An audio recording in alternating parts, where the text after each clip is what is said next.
Peuple de Dieu, que le Seigneur vous bénisse. Ce soir, nous voulons parler de la vision de notre ministère, le ministère international du tabernacle de prière. La vision de notre ministère, c'est la vision spirituelle du tabernacle que Dieu avait donné à Moïse. Et nous voulons aussi apporter la lumière sur le mot international. Pourquoi nous appelons notre ministère le ministère international? International parce que le tabernacle était un sanctuaire transportable. Il n'était pas statique. Il était conduit de jour par une nuée et de nuit par la colonne de feu. Et la nuée de jour symbolisait la présence de Dieu. Et quand Moïse réalisait la nuée, qu'elle était statique, ne se déplaçait pas, et il comprenait qu'il fallait qu'il puisse camper là-bas. Et quand la nuée devait se déplacer, il réalisait que Dieu veut qu'il puisse se déplacer. Et il se déplaçait, donc ça dit qu'il campait de lieu en lieu, selon la direction divine. De nuit par la nuée, de nuit par la colonne de feu, et de jour par une nuée. Amen. Et c'est en cela que nous avons dit que notre ministère est un ministère international. Nous avons commencé ici en Grande-Bretagne, précisément à Birmingham, mais c'est une œuvre de Dieu qui va aller dans les nations parce que Dieu nous a donné une œuvre internationale. Amen. Alors, nous avons dit international tabernacle de prière. Pourquoi de prière? Parce que le tabernacle en soi était constitué de trois parties. Il y a le parvis, le lieu saint et le lieu trois fois saint. Alors, dans le parvis, ceux qui devaient rentrer dans le parvis devaient se courber pour rentrer dans le parvis. Symbole d'une prière, rien que l'entrée dans le parvis où il y avait la présence de Dieu. Et quand ils rentraient dans le parvis, il y avait la première étape qui est l'autel des holocaustes où le peuple de Dieu devait faire leur sacrifice pour l'expiation de leurs péchés. Alors, ça aussi, c'est une autre étape de prière. La repentance. Amen. Et en dehors de l'autel des holocaustes, il y a la cuve de rein où le sacrificateur devait se laver les mains avant d'aller dans le lieu saint et le lieu trois fois saint. Tout ça là, ce sont des prières. Alors voilà pourquoi nous avons dit international tabernacle de prière.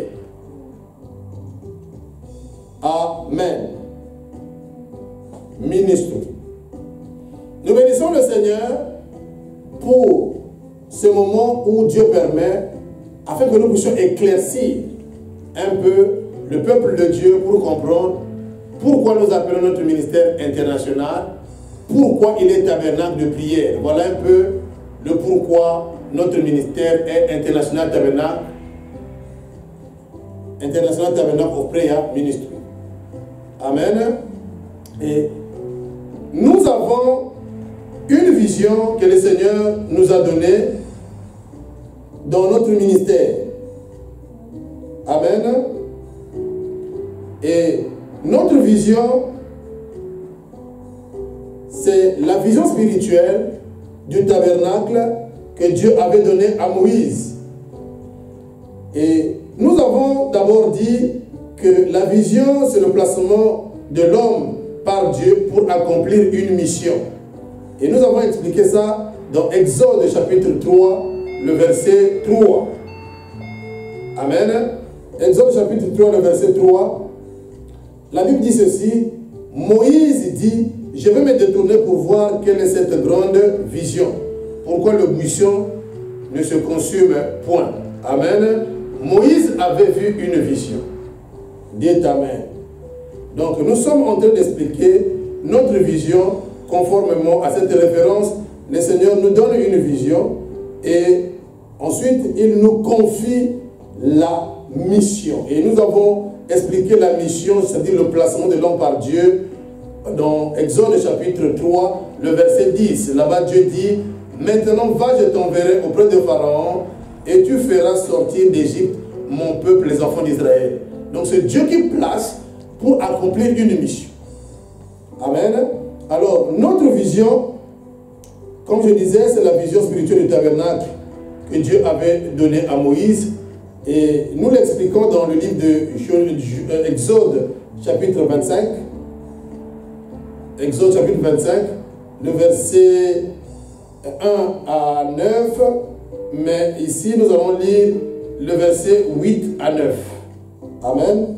Là-bas, la Bible dit ceci: ils me feront un sanctuaire et j'habiterai au milieu d'eux.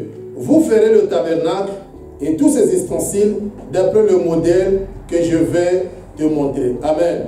Alors, dans la vision de Dieu, Dieu voulait bâtir un sanctuaire, un tabernacle, afin qu'il puisse résider au milieu de son peuple. C'est ça la vision de Dieu. Et c'est ça ce que Dieu nous a demandé, de bâtir le tabernacle. La vision spirituelle que Dieu avait donnée à Moïse, c'est de bâtir le tabernacle. Donc nous, quand nous avons commencé le ministère, notre vision, c'est bâtir le tabernacle. Alors, dans cette mission, nous avons besoin de la pierre de tout le monde pour contribuer au bâtissement du tabernacle. Alléluia. Et l'unique objectif, c'est pour que Dieu puisse résider au milieu de son peuple. Dites Amen. Dites Amen très fort. Alors, dans cette vision, si nous repartons un peu en arrière, toujours dans le chapitre 25, dans le chapitre 25 du livre d'Exode, je vais un peu lire un peu en arrière. À partir du verset 1, l'Éternel parla et dit: parle aux enfants d'Israël qu'ils m'apportent une offrande. Vous la recevrez pour moi de toute personne qui la fera de bon cœur. Voici ce que vous recevrez d'eux en offrande: de l'or, de l'argent et de l'airain, de l'étoffe teinte en bleu, en pourpre, en cramoisi, du fin lin et du poil de chèvre, de peau de bélier teinte en rouge et de peau de dauphin, du bois d'acacia, de l'huile pour le chandelier, des aromates pour l'huile d'onction et pour le parfum odoriférant, des pierres d'onyx et d'autres pierres pour la garniture de l'éphod et du pectoral. Ils me feront un sanctuaire et j'habiterai au milieu d'eux. Vous me ferez le tabernacle et tous les ustensiles d'après le modèle que je vais te montrer. Vous comprenez? Moïse avait une mission de parler de la part de Dieu à son peuple pour bâtir le tabernacle. Et le peuple aussi avait une mission à eux pour bâtir le tabernacle. Et Dieu avait demandé à Moïse: tu prendras l'offrande auprès de ceux qui la feront avec un bon cœur. Il dit: parle aux enfants d'Israël qu'ils m'apportent une offrande, vous la recevrez pour moi de tout homme qui la fera de bon cœur. Donc, nous sommes en train de parler de la vision, et ceux qui nous comprennent par rapport à la vision, ceux qui se joignent à nous par rapport à la vision, nous allons prendre votre offrande comme vous l'emmenez d'un bon cœur. Nous allons le prendre pour la gloire de Dieu, c'est-à-dire nous allons travailler ensemble selon la vision. Amen. Et dans notre vision, nous avons une mission que le Seigneur nous a confiée. Alors, dans la mission ou le but de notre mission, le tout premier but, c'est de gagner les âmes à Christ. Nous expliquons ça dans Exode chapitre 40, le verset 12b. Là-bas, la Bible dit ceci: tu avanceras Aaron et ses fils vers l'entrée de la tente d'assignation. Gagner les âmes. Tu avanceras Aaron et ses fils. C'est ça, la première mission que Dieu nous confie, celle de gagner les âmes à Christ. Amen. Ça, c'est la première mission. Dans les objectifs que nous avions ici au tabernacle. Amen. Amen. Que le Seigneur vous bénisse et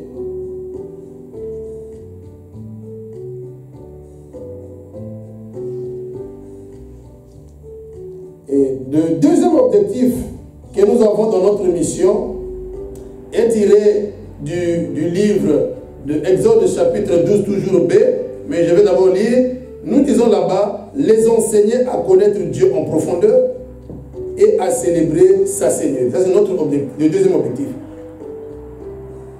40, 12 B. Exode 40, 12 B.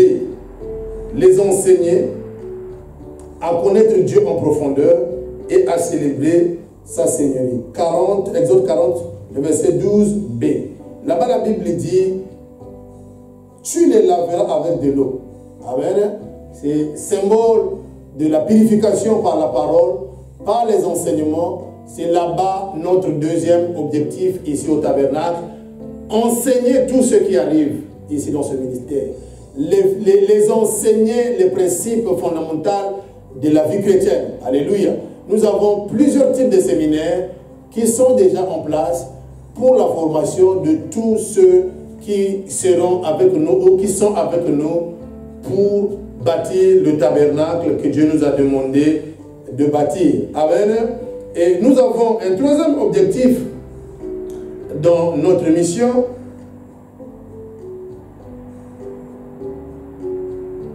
Nous avons un troisième objectif dans notre mission qui est dans Exode chapitre 40, le verset 13. Là-bas, nous disons, dans notre premier objectif, les enseigner, les former et les consacrer au service de Dieu. Les former et les consacrer au service de Dieu. Exode chapitre 40, le verset 13 l'explique. Tu revêtiras Aaron des vêtements sacrés, tu l'oindras et tu le sanctifieras pour qu'il soit à mon service dans le sacerdoce. Amen. Alors, c'est un peu ça la vision de notre ministère. Alors, vous êtes les bienvenus, vous qui avez la connaissance de la vision de ce grand ministère que le Seigneur nous a confié. Et nous avons une part de la part de l'Éternel. Vous aussi, vous avez une part de la part de l'Éternel. Notre but commun, c'est de bâtir le tabernacle afin que Dieu puisse demeurer au milieu de nous. Alors, quand Dieu demeure au milieu de son peuple, il y a l'épanouissement. Quand Dieu demeure au milieu de son peuple, il y a le changement radical au niveau du corps, de l'âme et de l'esprit. Quand Dieu demeure au milieu de son peuple, il y a la délivrance. Alléluia. Quand Dieu demeure au milieu de son peuple, toutes les choses changent. C'est ça la mission que Dieu nous a demandé d'accomplir pour sa gloire. Amen. Amen. Alors, dans notre ministère, comme nous avons dit que nous sommes un ministère international du tabernacle de prière, notre pattern, c'est la prière. Notre pattern, c'est-à-dire notre motif, c'est la prière. Nous avons dit que la prière, c'est la clé pour bâtir notre personnalité chrétienne en Jésus-Christ. La prière, c'est la clé pour bâtir notre personnalité chrétienne en Jésus-Christ. Amen. Et nous avons aussi dit que la prière, c'est la clé pour bâtir une famille heureuse en Jésus-Christ. La prière, c'est la clé pour bâtir une famille heureuse en Jésus-Christ. Nous avons aussi dit que la prière, c'est la clé pour le réveil spirituel. C'est la prière. Alléluia. Pour un bon réveil spirituel, ça passe au moyen de la prière.